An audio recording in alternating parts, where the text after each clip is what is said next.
So this is my tech editing bootcamp webinar. And the reason this came about is I have been getting a lot of questions about tech editing from a designer's point of view. What should a tech editor do? How much should they cost? What can a designer do to make the process easier? And I wanted to kind of just give all the information at once rather than answering people like in different Facebook groups and replying to emails and Instagram messages. I thought, you know what, it's time, let's have a webinar. So that is what we are doing today. If you're here, I am so excited to have you here. We have so many people watching live. That's awesome. If you're watching the replay, I am equally happy to have you here. We're going to talk about how to find a tech editor, what questions to ask before you hire someone, what sort of rates and time estimates are reasonable, what skills and training are needed to become a tech editor. We're going to talk about the difference between a beginner tech editor and a more experienced one and why you should choose one over the other. We're also going to talk about how to make sure the tech editing experience goes as smoothly as possible and how to get exactly what you want out of the process. Before we get started though, for those of you that don't know me, I wanted to share a little bit about who I am. So, hi, I'm Jolie. I started tech editing officially in May of 2010. So we're looking at 7 years now. And I've worked with book publishers, multiple magazines, yarn companies, and hundreds of designers. I think at this point I must be creeping up on having edited like 1,000 patterns. I've been doing this quite a while. But as a designer, I've also worked with book publishers and magazines as well as doing self-publishing. So I've seen both sides of this process.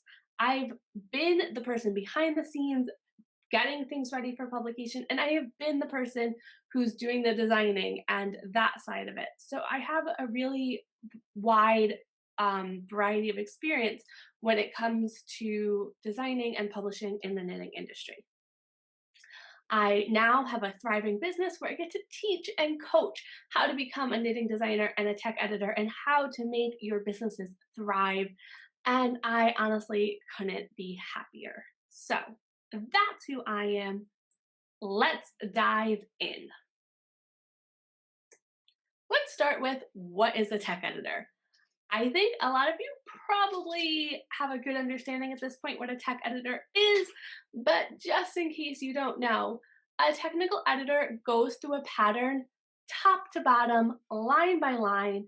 They check for errors, inconsistencies, problems, and better ways of writing things. They also check things like stitch counts and making sure that the gauge gives the right measurement. They look at your wording and they look at deviations from your style sheet if you have one. Basically, your tech editor is your mathematical proofreader. They're there to make sure your pattern is as perfect as possible. How do you find a tech editor? So my number one suggestion is recommendations. If you're looking for a tech editor, I would message every single designer that you're friendly with and ask who they use. See, there are plenty of tech editors advertising themselves on Ravelry and in Facebook groups. Many of them are my students, and if you're watching this and you're one of my students, hi, love you. So happy to have that you've taken my course and that I was able to train you. But the truth is, as with any industry, there are going to be good tech editors and there are going to be not so good tech editors. There are definitely ones out there not doing great work or overcharging or unreliable. It happens. And so for me, the best way to avoid ending up with someone who you don't like or who lets you down is to work with someone who comes with references. So that's why, like, I really think just asking a bunch of people who they're using is a great way to start finding a tech editor. If you don't know any other designers you can ask, or if those tech editors are busy, then do contact the ones who are advertising themselves and ask for recommendations. Every tech editor should have a few names that they can, a few names of people who they've worked with in the past who can vouch for them. So if they're just starting out, then they might not have to, and then that's kind of a risk you have to take. But we'll talk about that more in the beginner versus experience. But in general, if a tech editor's been going for, a few months, they should have worked with someone and that person should be willing to vouch for them. So don't hesitate to ask for recommendations. The other resource you have is my tech editor database. So to find this, you go to just my homepage, joliecreates.com, and you scroll to the bottom and you'll see 3 links. The first one is the tech editor database. So this is a list of every student who's taken my class who wants to be taking on work and wanted to be part of this database. This doesn't mean that I am vouching for them. I've not seen all of these students' works. Some I have, some I haven't, but it means they at least have some kind of background, and they also list their area of speciality and their experience. So if you have like a complex lace shawl, you can look through this and see if anyone says, oh, my area of speciality is complex lace shawls. So this can be a really good starting point. Obviously, like, I hope people use it. I know people have. There are many people who have contacted me and asked for this link. So I'm not saying this is the only way to get tech editors. Like I said, my number one way to get tech editors is to ask for recommendations or look through like Facebook groups and Ravelry for people advertising themselves as a tech editor and get references. But this is also another awesome resource for you guys. So that's kind of how to find a tech editor. Ask, look in Facebook groups or Ravelry, or you can go to my site. The next step is, what questions should you ask when you're reaching out to potential tech editors? Now, I want to start out by saying I do think you should contact more than one. Now, you might not want to, and that's totally fine. With all of my advice, you should feel free to ignore me at any time, but I do think you should contact more than one and ask them. It's totally okay to ask people all of these questions, even more questions, before you commit to working with them. Any tech editor worth their salt should be happy to answer these questions.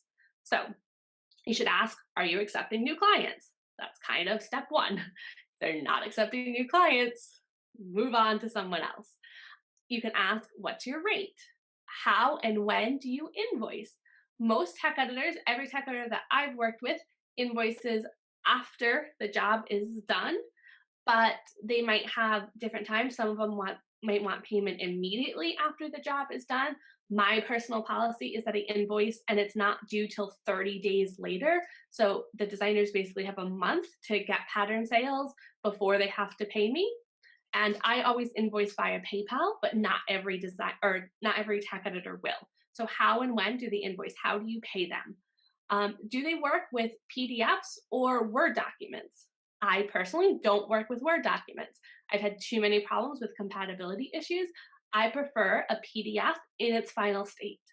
But I've definitely had clients come to me who want to give me a Word document or a text file, and they want me to be able to edit it and make all the changes myself and use track changes so they can go and approve, or I think it's decline, the change in their word processing software.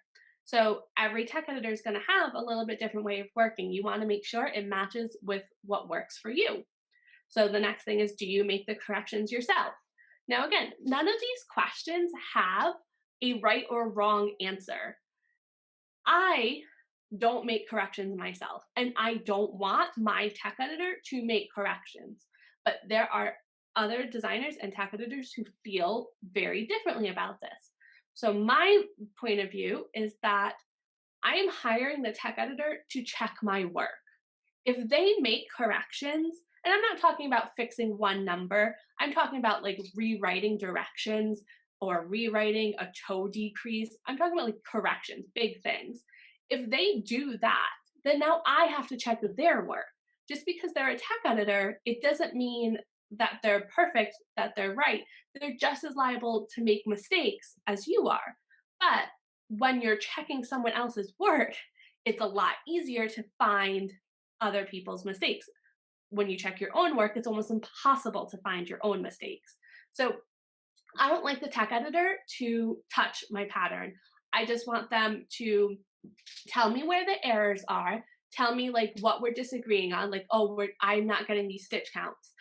And then I will go double check. I will make a correction and then I will submit my correction to them for them to then check my correction, right? I like to keep it as the designer does the work and the tech editor does the double checking. But that's just me. And I work with designers who like that. You might feel differently. You might want a tech editor who works differently. So you need to ask these things before you go into it, because it's really frustrating when you get a pattern back and you're getting like charged for maybe 3-4 hours of work, and you look at it and you think, well, why'd they do all this? I've had tech editors go through and add centimeters to every single one of my measurements. If they had just asked, I would have told them, oh, I don't put metric measurements in my pattern, right? Like I do now, but I didn't then. So like they wasted all that time and then they billed me for that time. And that's so frustrating. You got to be really clear up front. So I would also ask them, what do they check for when they edit a pattern? And again, this might feel like an obvious question. Every tech editor should be checking your numbers. They should be checking for things being correct. But some tech editors will be really strong with copy editing. So copying is like words, like the paragraphs of text that you put in, maybe in your description. Some tech editors check your layout. I've had tech editors criticize my margins and tell me I should make margins different sizes. Tell me about my font sizes, tell me about my spacing. Like I would just ask them, hey, what do you check for? And they mostly all should give you the same answer, but there might be one or two things that stick out that you think, oh, I really like that, or oh, I don't want them to do that. Ask them what's their turnaround like? How quick can they get the pattern back to you? Some may be able to do it the next day, some may be able to do it in a week, some may be able to not do it for 2 or 3 weeks. It's worth checking. When do you think you can get the pattern back? How many checks do you do on a pattern? What I mean by this is the tech editor should be happy to keep checking the pattern until it's deemed correct and finished. But if the tech editor is thinking, well, I just do one check and I send it to you and like that's what I bill you for, then that's something you want to know. So I ask them that. I ask them, do you have an area of speciality? I design kids garments and like textured shawls. I don't need someone who's like super experienced with complex lace charts, but I do want someone who kind of knows about baby sizing. I've worked with a bunch of tech editors. Like I don't work with just one. I've worked with a bunch of tech editors over my career. I've been designing for 10 years.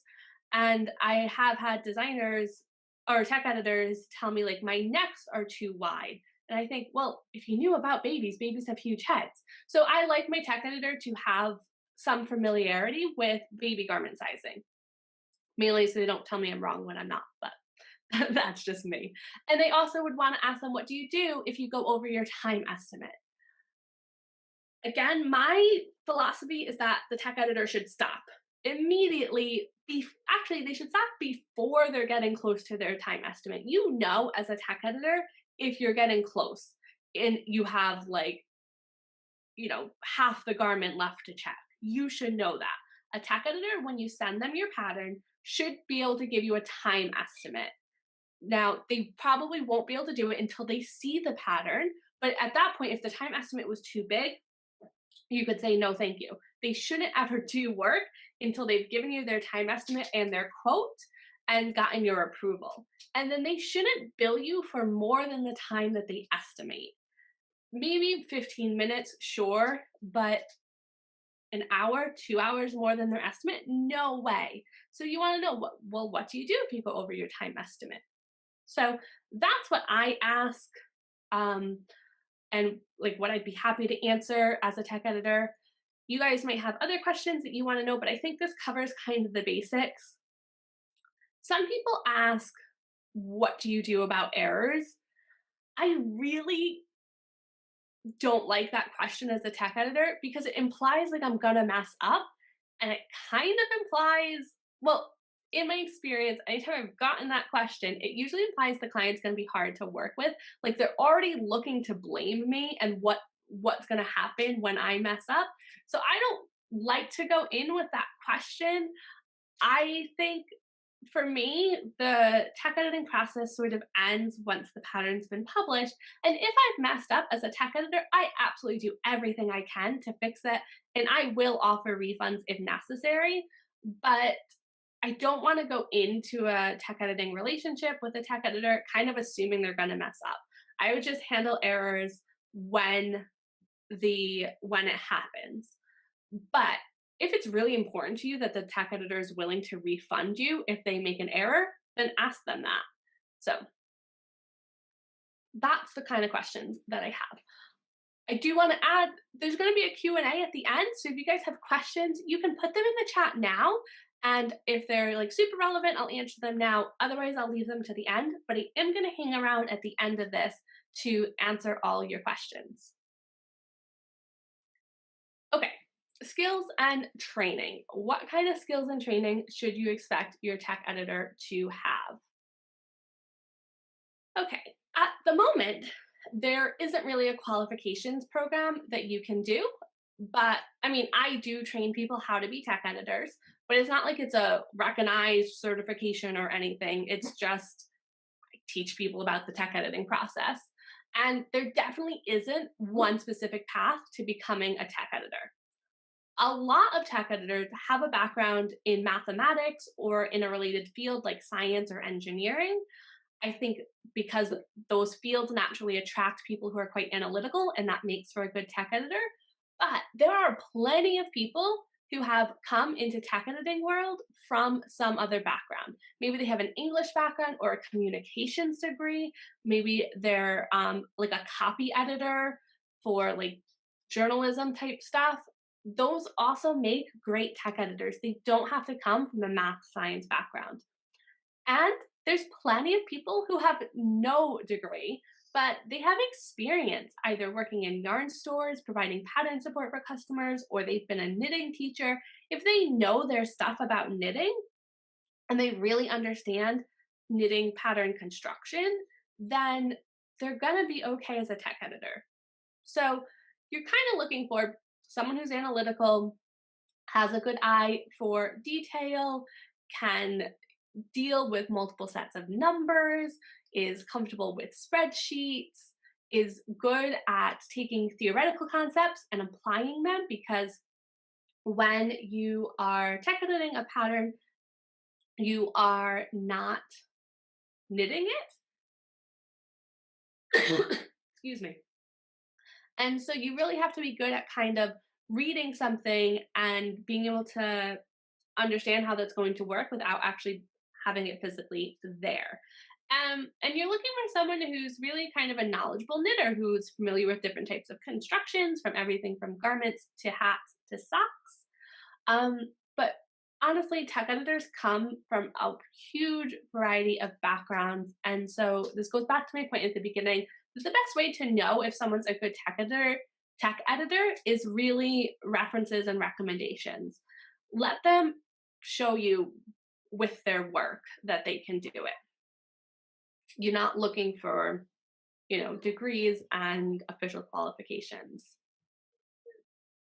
Now, one of the questions I got asked when I was preparing this webinar was, can you go with a new tech editor? So a lot of new tech editors will offer a free tech edit in exchange for testimonials, mainly because this is something I recommend as a way. Every time my tech editing students ask me, how do I build up a client base? How do I get the word of mouth that is so important to getting clients?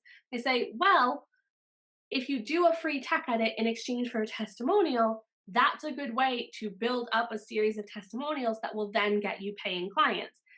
If a tech editor or if a designer comes to you asking for references, you need to be able to have them. And so the person who asked this question was worried that kind of having that new tech editor would just end up being a disaster. And I totally get it. But here's what you have to consider: that testimonial and that potential reference is worth a lot to your tech editor. That tech edit is probably going to be the most careful and cautious tech edit they ever do. Doesn't matter that you're not paying them, it doesn't matter that they don't have a lot of experience.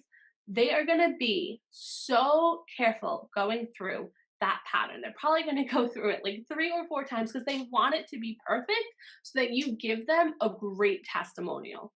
So I wouldn't worry about it. Also, you have nothing to lose.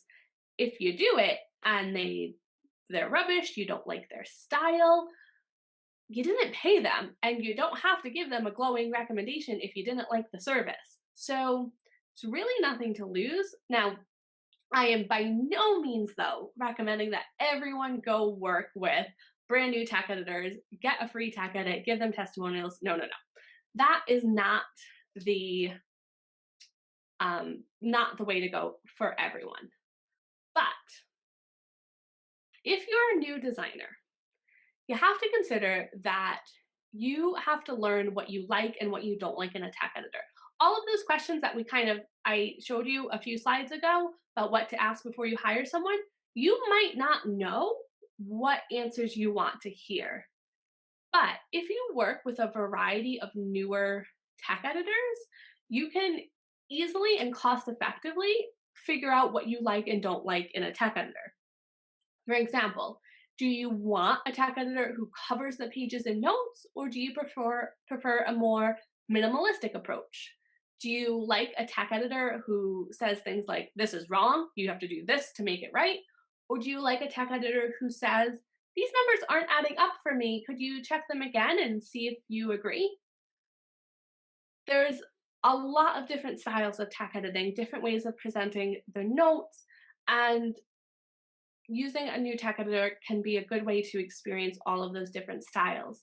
It can also be a chance to build a strong relationship with one tech editor and work together to make your styles fit. Since you both don't really know what you want or like, you can figure it out together. And this can go both ways. You might figure out that actually you both want very different things in the tech editor client experience and you go your separate ways. Or you might figure out that you work perfectly together and you both really like the same things and then you go forward.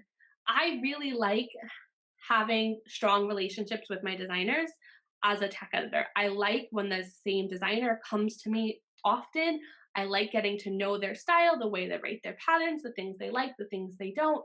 And a lot of my clients have become really, really good friends of mine. So they started off with me when I was new and stuck with me. And that means a lot to me. But all that said, there's definitely times when you want someone with more experience. For example, if you're looking for very specific feedback or a very specific style of working, then you want to hire someone who has their process like nailed down, they know what they're doing, and they fit with what you want.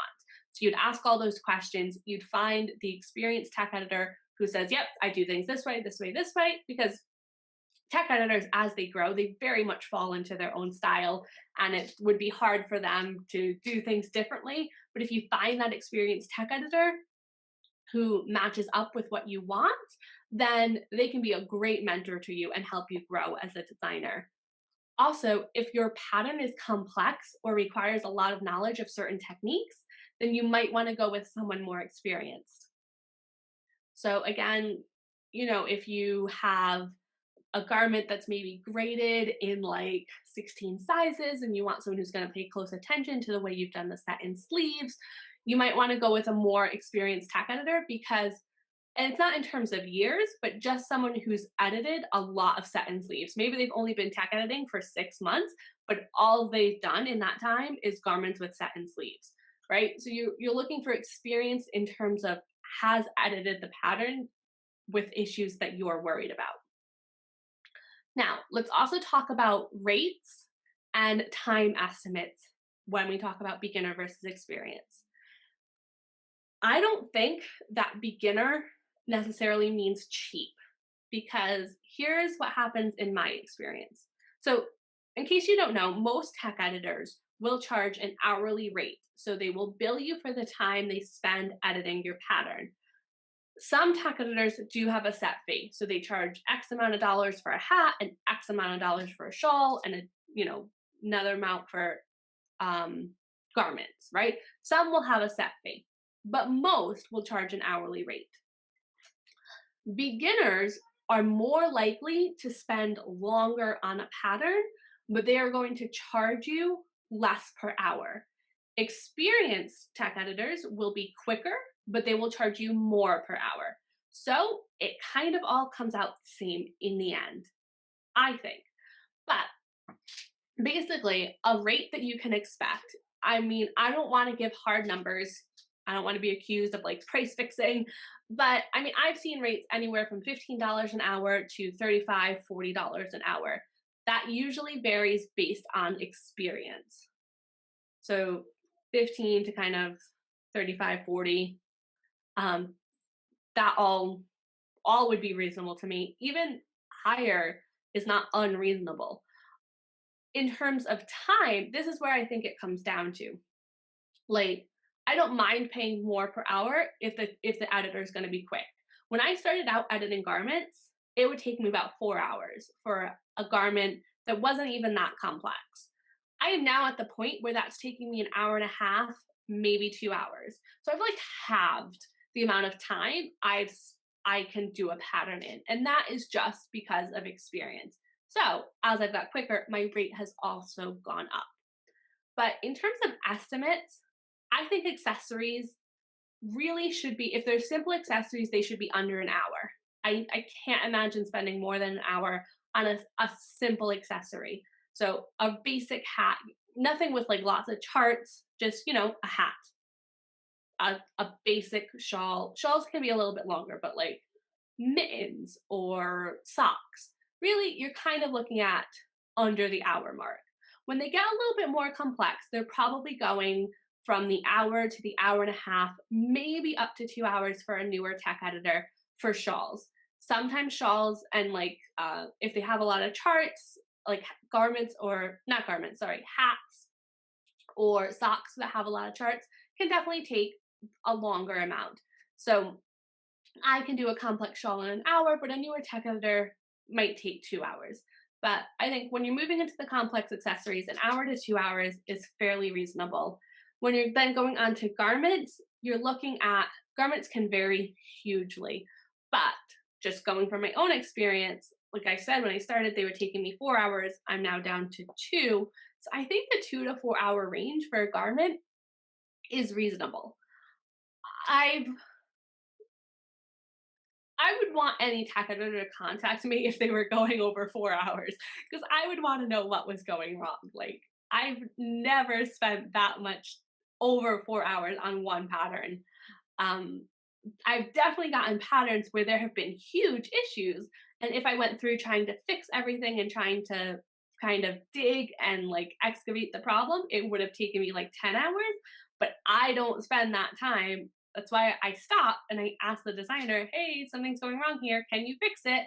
So that's why I said to ask your tech editor, what do they do if they think they're going to go over time? Their answer should be, well, I stop and I contact you. Their answer should never be, I keep going. And they should always give you a time estimate.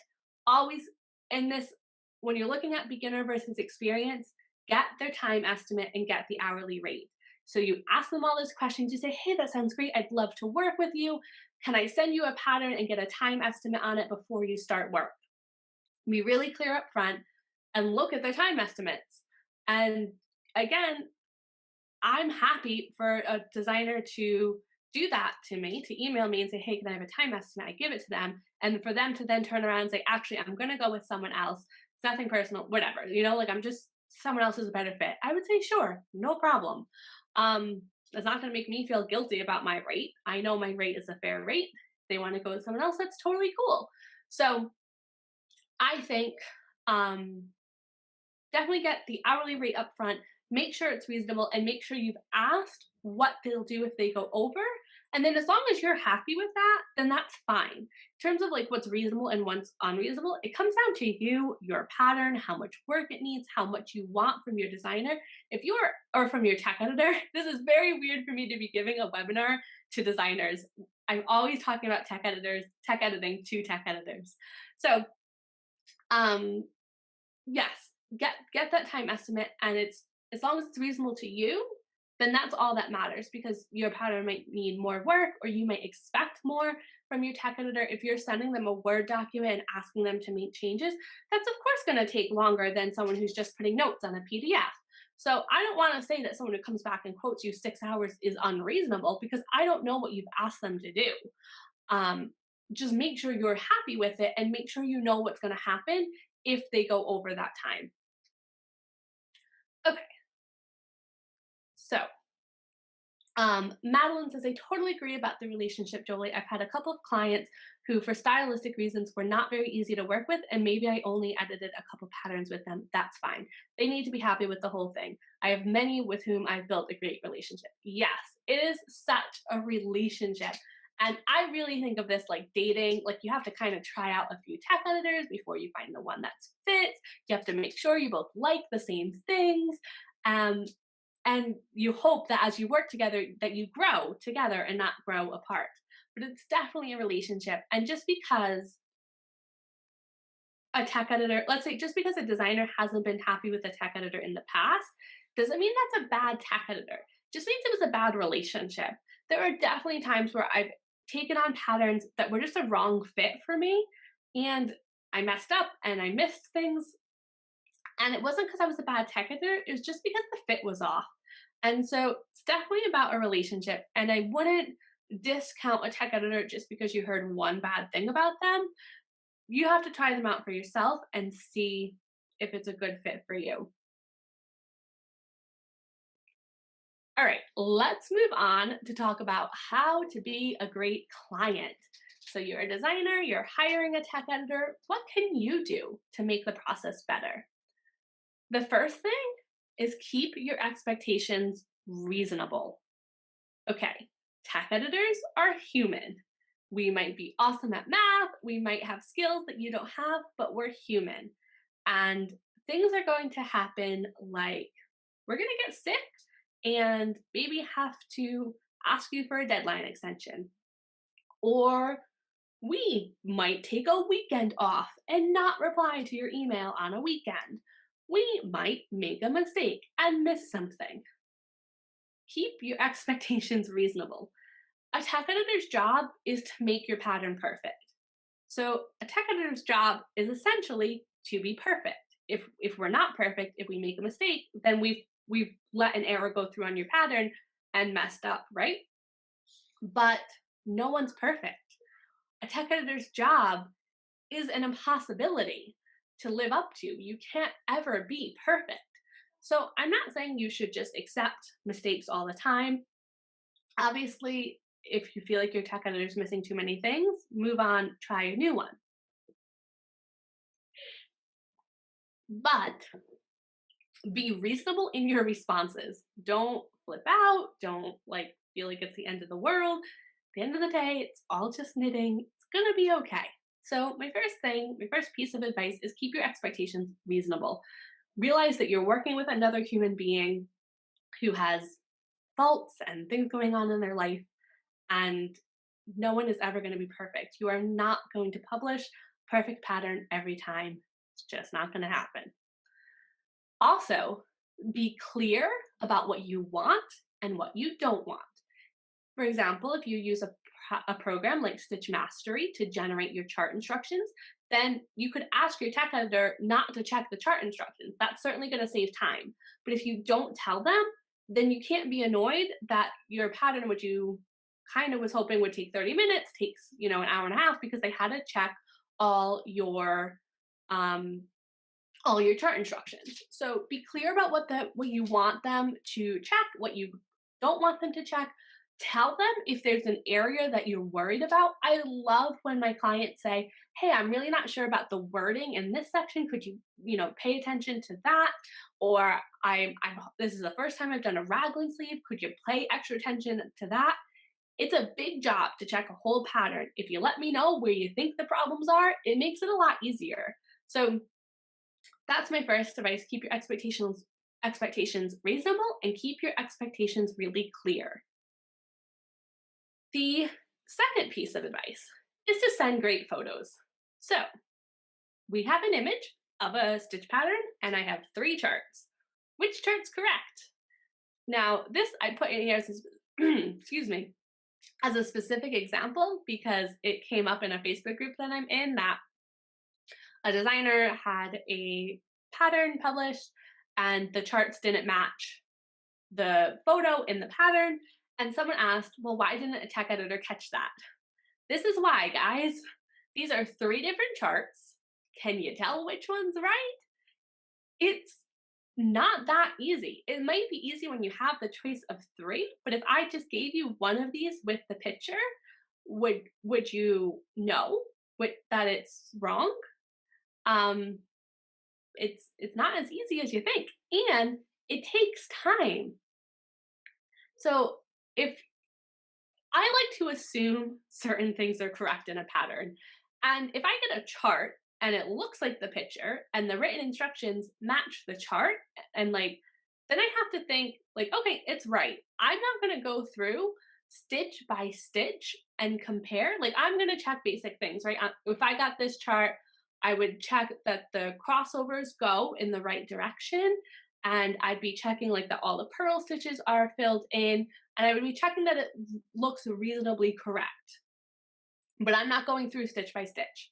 You don't want to pay for that time. That's like 2 hours of work to go through stitch by stitch, right? And it's mind-numbingly boring work. So unless I had a really specific reason, no, I wouldn't go through stitch by stitch and check. So Quirky Hand Knits says she thinks it's the middle one that's right, but she agrees it's hard to tell. Nope, it is not the middle one that's right. So the answer is actually both the left one and the right chart are correct. The middle one is the only one that's definitely wrong. So I didn't tell you whether this swatch was knit top up or bottom, or like imagine this was a cable down the center of a garment. If the garment is knit bottom up, then it's the first chart that's correct, the one on the left. If the garment was knit from the top down, then it's the last one, the one on the right, that's correct. But it's not easy to tell, and so mistakes can get made. The other thing is, think of yourself as a designer. Do you send your tech editor close-ups of your stitch patterns like this? Because I can tell you that most designers don't. In fact, I don't know if I've ever had a designer send me this close of a stitch pattern. So imagine that the stitch pattern is now on a garment and all you get is like a modeled shot of the garment and they give you the middle chart. Would you know that it's wrong? Probably not. So that's how mistakes that can happen. And if you want to avoid them, give your tech editor as much detailed photos as you can. So your tech editor does not need to see the same photos that you use to sell the pattern. The pattern shots that go in the final pattern are glamorous and lovely, styled lovely and well lit. All I want for tech editing is details. So flat down, like lay it down on a table, take some close-ups with your camera phone. They don't need to be pretty, they just need to be detailed. So it's really hard and the best of times to check which chart is correct, but it's nearly impossible in most patterns that a designer is sending a tech editor. So if you want to help the process, giving good photos is really important. Okay, so photos, important. everything that you like hope your designer pays attention to or hopes your tech editor pays attention to, make sure you're snapping a photo and like send them like a Dropbox folder with extra photos.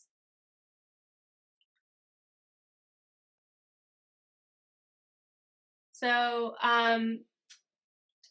someone is saying, can you please show us where on the swatch that the second left over right cross is up towards the top of the chart? Oh, this one? I think that shouldn't be there. If you're talking about this one, then you're right. That Stitch Mastery must have played a joke. It should be this chart. So the chart on the right, it should be this chart, but mirrored, and it's not. So you're right. Sorry, I didn't spot that when I was putting it in. That must have just got put there by mistake. But basically this chart here on the right is correct. And even if you flip these the other way, these crossovers, it would then be correct, knitting the swatch from the other direction. Okay. So the next thing you can do that really helps your tech editor is to have a style sheet. So this is an example of what a style sheet looks like. And basically your style sheet outlines how you write your instructions. How do you write out your cast on instructions? How do you write your cast off instructions? Or maybe use bind off. How do you do your repeats? Do you abbreviate the word repeat or do you write out the word repeat? Do you put your stitch counts in round brackets or do you put your stitch counts in square brackets? How do you do all of this stuff? By doing this, your tech editor, by having a style sheet and giving it to your tech editor, they can easily check where you've gone off of it. And it makes your pattern more consistent and more polished. It's also, it's very distracting when things are all over the place. If a designer has repeat abbreviated in one spot and it's written out in another and then it's abbreviated again, it's distracting. And so the more consistent you can be in your pattern, the easier it is to edit your pattern. And the way I like designers to think about this is, let's say a tech editor can check 95 or can catch 95% of errors, right? Like they have a 95% success rate. That's pretty good. But if you have 20 errors because your style is all over the place, it's far more likely that they'll miss one than if you have 3 errors. So get your style like down and get it consistent, and then proofread your pattern before you send it to them. Make sure it matches your style sheet. Now you're not going to be perfect. That's why you're hiring a tech editor. But if you can proofread your own pattern and check it against the style sheet and just kind of do a basic check of your numbers, it's going to be a lot easier for the tech editor because you're going to be giving them a lot more of a polished pattern. Okay, so that's the kinds of things you can do to make the process easier. Clear expectations, reasonable expectations, great photos of the detailed things that they need to catch, good schematics so they have all the measurements. If you can give them all the numbers and then they can check those numbers, it's far easier to tell you've gone off than if they don't have all the measurements.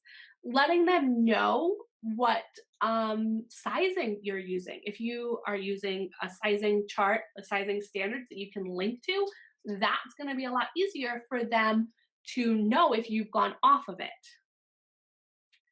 And having a really clear style sheet. All of those things really help the process go quicker and smoother, which then means it's cheaper for you. So try and send good quality patterns to your tech editor. So the first question is, I hate bouncing files as attachments in emails. I'm used to working with Google Docs or other tools that provide multi-user synchronous editing, commenting features. What do you think kind of disadvantages are there for using these tools in a tech editing process? So, okay, so if you don't want to attach things in emails, I would use Dropbox. I have worked with plenty of clients who have a Dropbox folder and either they add me as a user to it, so they have their they put in their pattern. Then they email me, they say new pattern's up, I download it, and then I edit it, then I rename it and upload it, so there's always the two versions of it, and that's how we send files back and forth. That works totally fine if you don't want to be doing attachments and emails. Now, as far as using something like Google Docs or things that let you do kind of synchronous editing, my problem with that is I don't know of any software that does that with PDF annotating. So I think, this is my personal opinion, that the best way to communicate your notes as a tech editor is by annotating a PDF. So basically marking up a PDF, being able to draw on it, circle, write notes, leave comments. That's the way I like to present my notes. And I don't like getting patterns that are in a rough state. So by rough state, I mean they're not in their final layout. When things are given to me as Word documents, they really can't be in their final layout because the editing will mess that up, assuming they have like, columns and pictures and stuff. It all gets moved around. So when I get patterns that are in a Word document format, they're in a really rough state, and it's much harder to check everything. It also means the process takes longer because I have to do all the corrections or send them my corrections. They have to correct it. Then they have to put it in a layout. Then I have to look at it again and make sure when they've put it into the final layout that nothing else has gone wrong. And so I just feel like it drags out the process. So I'm not a fan of like editing Word documents or using Google Docs or something like that. I just don't think it gives you the best idea of what the finished pattern is going to look like. I prefer to see patterns in pretty much their final state. Then I make my notes, the designer fixes things, I check their fixes, and then we say it's good to go. If there was a service that did synchronous editing of like PDFs and you could still annotate the PDFs, that would be cool. I'd be fine with that. So that's my thoughts. Again, they're just my thoughts. You can ignore them. Okay.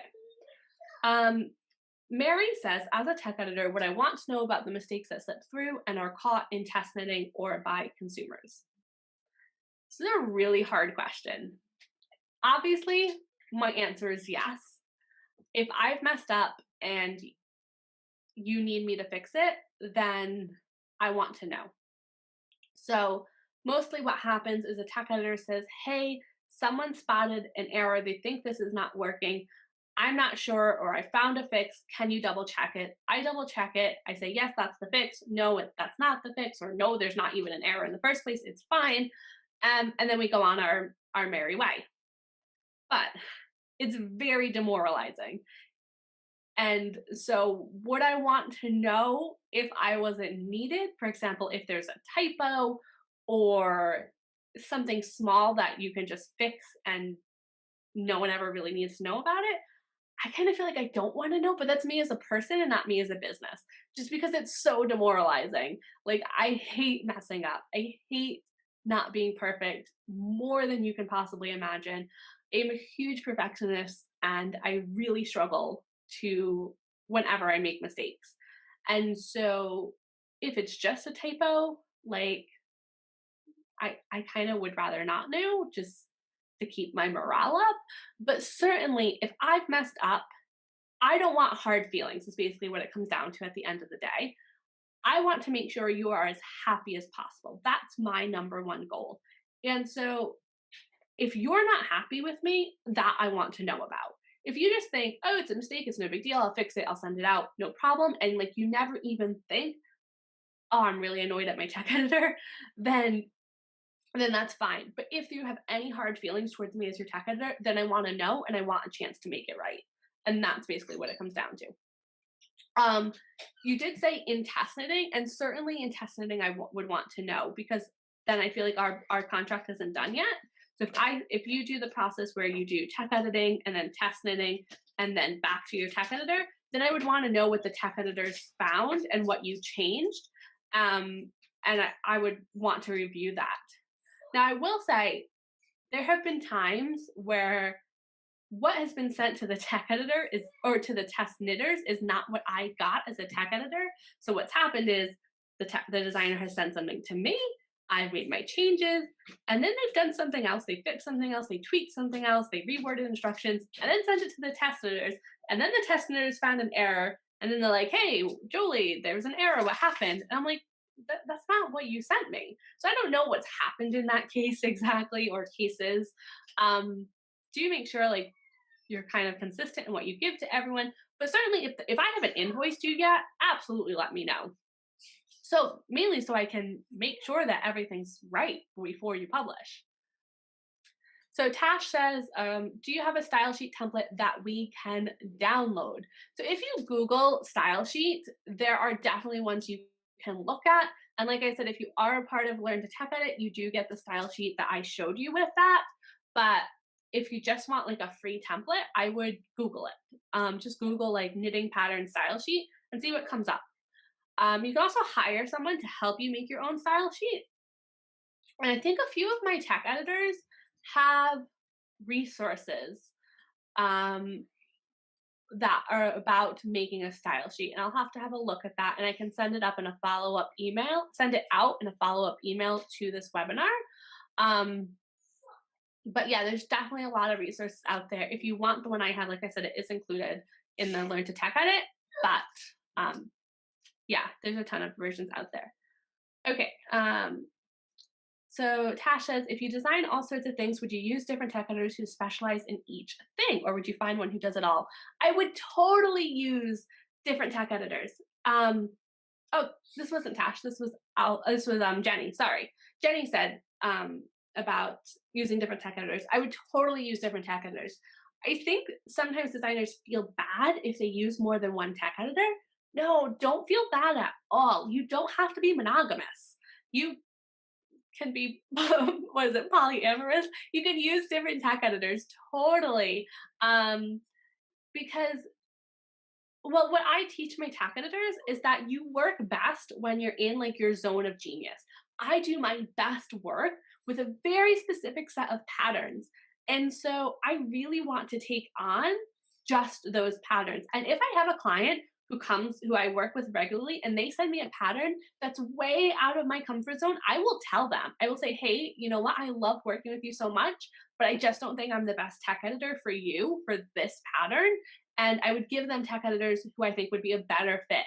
So I am totally happy for my clients to use multiple tech editors. And I think that's a great idea, and to definitely be encouraged. Tech editors should know what their zone of genius is, with what types of patterns they work best with, and really try and just focus on that. And if that means designers using multiple tech editors, that's totally fine. Mary says she totally gets the demoralizing part. Do I have a preferred wording for when it's a math thing or something bigger? No. There's no preferred wording. Just be nice. Like, don't call me an idiot. Don't call me like names. Like, obviously you would never do that, Mary, but certainly not unheard of.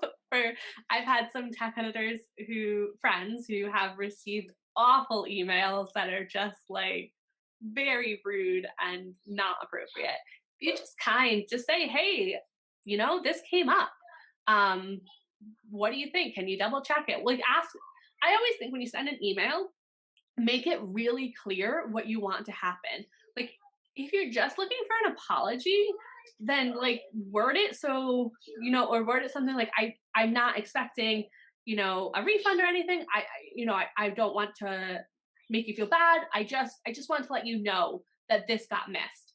Sometimes designers send me the pattern on Ravelry, and then I get updates, like they gift it to me on Ravelry, and then if they update it, then I get the update, which is kind of nice because then if there's a problem, like I'm always working from the most updated copy. And that also kind of lets me know if there's like a typo. Like if I get an update that says, oh, just fixed a few typos, then I know that there's a typo without the designer having to email me and tell me, hey, you guys, you missed a typo. So that can be a way of doing it for just really small areas. But yeah, no, there's no preferred wording. Just like be really clear about what you want. Like, I just want to let you know, I want you to double check this. I want you to help me find a fix, or I want a refund. Like, be clear about what you want, and that makes it a lot easier for everyone involved. Okay. Yes, someone says tech editing is already a bit anxiety inducing. Be kind to your tech editor. Absolutely. Yes. Know that your tech editor cares more about your pattern being perfect than you do. And that might be hard to believe, but they really do. And so if it's not perfect, if there's an error, they feel awful. And if you just both come at it like from that point of view, like you know that it was a genuine mistake, no one's doing this on purpose, then I think it just makes those kind of conflicts a lot easier. Um, in my opinion, which should come first, tech editing or test knitting? I think, and this is because of my view on test knitting, I believe tech editing should come first because I think you should be respectful of your test knitters' time. And most people are using test knitters who are free. They're not giving them anything other than the pattern, or maybe they're gifting them another pattern, but mostly they're not being compensated. And I think it's very disrespectful to send your test knitters patterns which are full of errors. And I'm talking like things that make them rip out or have to restart. I just don't think that's very kind and respectful of their time, which they're giving you for free. So I think that you should do tech editing, get the pattern in as much of a polished, perfect state as you can, then use your test knitters. Hopefully, your test knitters are then seeing exactly what a buyer would see, and then they can give you the best feedback of what kind of feedback your buyers are going to give you. Because there are things that definitely test knitters pick up on that tech editors don't. Because a tech editor is one person and you're usually using multiple test knitters. So you're getting like a wider um skill range and just like personal preference range. So they might say like, oh, this instruction's unclear, but maybe like two of them think it's unclear and three of them are fine with it and your tech editor was fine with it. Then you decide whether you want to change it or not. But they can give you a wide range of feedback, and they also are there to help you with boosting your pattern when you go to publish. So if you use test knitters, then when you publish and they all put their patterns up, when people go to look at the pattern, it already has projects associated with it, and it definitely helps boost sales. So I kind of use my test knitters as like beta testers, as like pre-launching, kind of getting excitement out. I like them to show pictures on social media. So that's how I use them. So I do tech editing, testers, and then if anything got changed in testing, it goes back to my tech editor. But again, that's just my opinion based on how I treat my test knitters. And I am opinionated about it, but I'm more than welcome for people to disagree with me. Okay, so Donna Rosa says, what information to give a tech editor to get an estimate? Just a description about the piece or how many pages, or do you send the pattern? Okay, so as a tech editor, I prefer to see the pattern just because I have been put in the situation where a designer has described their pattern to me and I've thought it was one thing, and then I've got it sent to me, and for various reasons it's not at all what I expected and is going to take double or triple the time. And then I have to reply and say, hey, I thought it was going to be one thing, but because of this thing it's actually going to take double. And so for me, it's a lot easier to just be sent the pattern and I can look at it and say, oh, yeah, that looks fine. I'm much more likely to give a more accurate. So if you just ask me for an estimate, if you just tell me I have a hat, it's 3 sizes, there's no charts, I would say, okay, that's probably going to take 30 to 45 minutes. If you send me the pattern, I can give you a much more accurate estimate. I can say, that looks like a 30-minute pattern. Because I've been doing this so long, I have a really good idea just from looking at how long something's going to take. But if you're going to just describe it, I tell them what it is, how many sizes, charts, no charts, pages, sure, absolutely. It's a 4-page pattern. It's a garment. It's seamless. It's seamed. It's give them as much detail. They should be able to give you at least a range. They might say 60 to 90 minutes or 1 to 2 hours, that type of thing. So Quirky Hand says, should you regularly gift your patterns to your tech editor? No, you don't. You don't have to. Like I said, some of my designers have done it, some of them don't. I'm not really bothered either way. The only thing that gifting the pattern does is it lets me know when you've had to update it and kind of alerts me of problems, and keeps me with the freshest version of the pattern.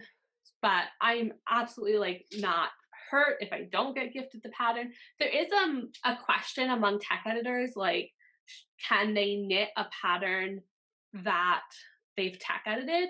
And I kind of always tell them, well, no, unless the designer has gifted it to you. Like if you gift it to me, then I think, well, then you're happy for me to knit it. But I would never knit a pattern that I was sent for tech editing unless I had my own copy, either because I bought my own copy or because I was gifted a copy. So yeah, if you're happy for your tech editor to knit your patterns, then gift it to them, and it just lets them know. Like it erases all that doubt and all that fuzzy area. Um, should I ask my tech editor if I can mention that they tech edited the pattern, or is it normal to say the tech editor's name without their permission? I don't know what's normal. I've always been asked, I think. I don't know of someone who's put my name. So let's talk about this. Let's two issues. Should you name the tech editor? Yes or no? Totally up to you. I um I don't mind either way, whether I'm credited or not credited.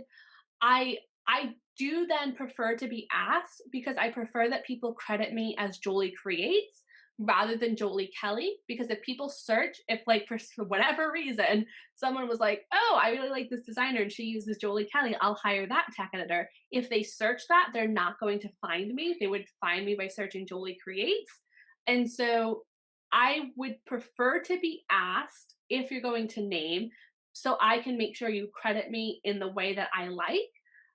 For example, it's different now. I use Jolie Kelly quite freely, but for a while I didn't use Jolie Kelly, but as like my professional name. Um, and so like no one knew my last name except my clients because they got invoiced from me. So if they credited me with my last name, but that really wasn't something I had out publicly, you know, so I think you should ask just to make sure. Just say, I'd love to give you credit in my pattern. How do you prefer I do it? Um, so for that reason, I think you should ask, but I don't think it's like a big faux pas to credit them without their permission. And I also don't think it's a big faux pas to not credit them. So a bunch of different issues wrapped up there, but that's kind of my point of view on it. Okay, so that is all the questions I have. If you guys have more questions, put them in the chat. I will give you a couple more minutes. I know there's a little bit of a delay, but I do want to say thank you guys so much for being here and sticking with me. So yeah, thank you guys so much for being here. It was lovely to chat. I hope you found this information useful. Jenny says, thank you, Jolie. Some really useful information in this webinar. So glad it was helpful, Jenny. And I will talk to you guys soon.